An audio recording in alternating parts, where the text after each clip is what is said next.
ladies and gentlemen, please can we lower our voices? Can I ask that everybody please take your seats? What you are about to observe just now is one of the core cultures for the Igbos. Please, let us observe. Some of us may not know.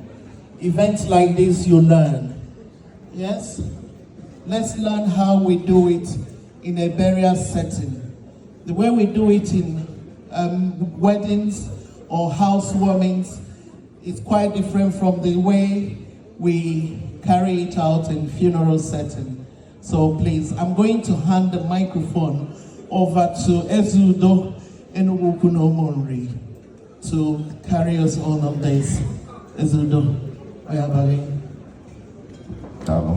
Because let me apologize to people that don't understand the Igbo language. When we do the Kolanut protocols in Igbo language, we do that in our language. So if there's anybody sitting beside you that understand Igbo, the person may wish to interpret for you. Because I say I can is no Igbo Cemte.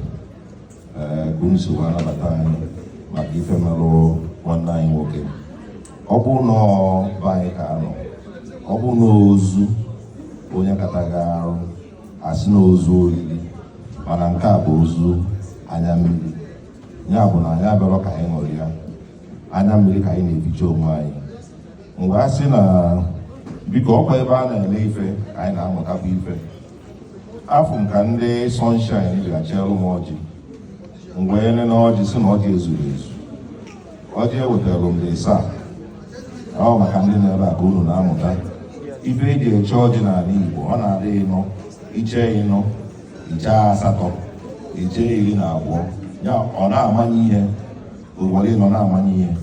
So, where Wawa, Omarita MCI, Apology, what your bodies, not Jesuits. I wait to say where Mezué, can the name of Mezu, I was a kid where they go, where met off.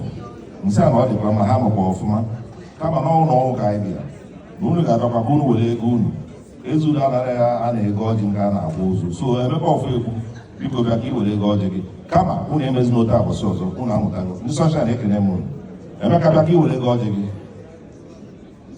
ego ọjị ndị sọsha na-eweta kama na abụsị ọzọ emeka mụ na gị toro na aba ọsọ ọzọ m ga-ejekwa ihe fụ m iwere 5 pounds chee n'ihu mmee gị ihe m ga-eme gị chịkọrọ ego niile ụlọ ọgwụ ka ịbịa ya na-eme ego ọdị n'ụlọ ọgwụ biko ka onye na-agalụ mgbọrụsi ka i were ọjị wejelụ ndị ọgọ anyị nwoke na ndị ọgọ anyị ka ebe a nọ our in-laws biko our in-laws ha were ụfọdụ our in-laws please indicate where you are you go home with 1 kola please.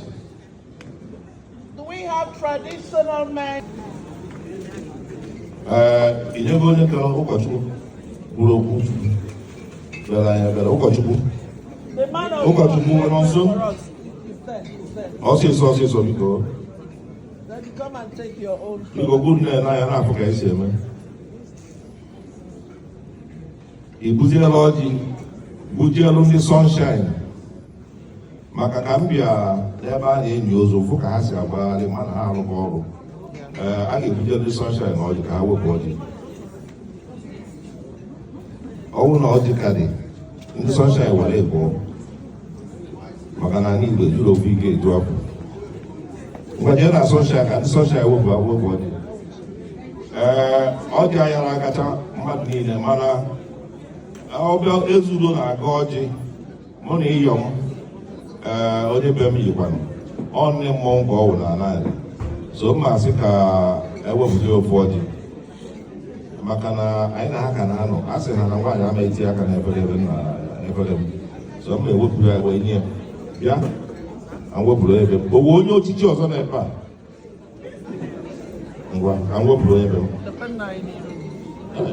ngwa gbagodere ofu ka anyị gozi ya nke a biko nụ a na-aga ọjị a na-ewepụ okwu n'isi n'ala Igbo ndị Igbo ka m kọwalụ na ihe mere eji ewepụ okwu bụ na ọhịa anyị ji akwanyere Chukwu ugwu o nwere ndị sikwa na ndị Igbo dị ka ndị etere mmanụ nsọ n'iru na ụkọchukwu na-aka ụka na ọ naghị ewepụ okwu n'isi mana mụ na Chukwu kpekpe mmadụ ewepụ okwu ewepụgo m okwu biko anyị si ana na-aga ọjị ebe mmadụ nwụrụ n'ala Igbo so ife anyị na-asị ọzọ emezina onwezi onye dị nke o ji ya waa daalụnụ.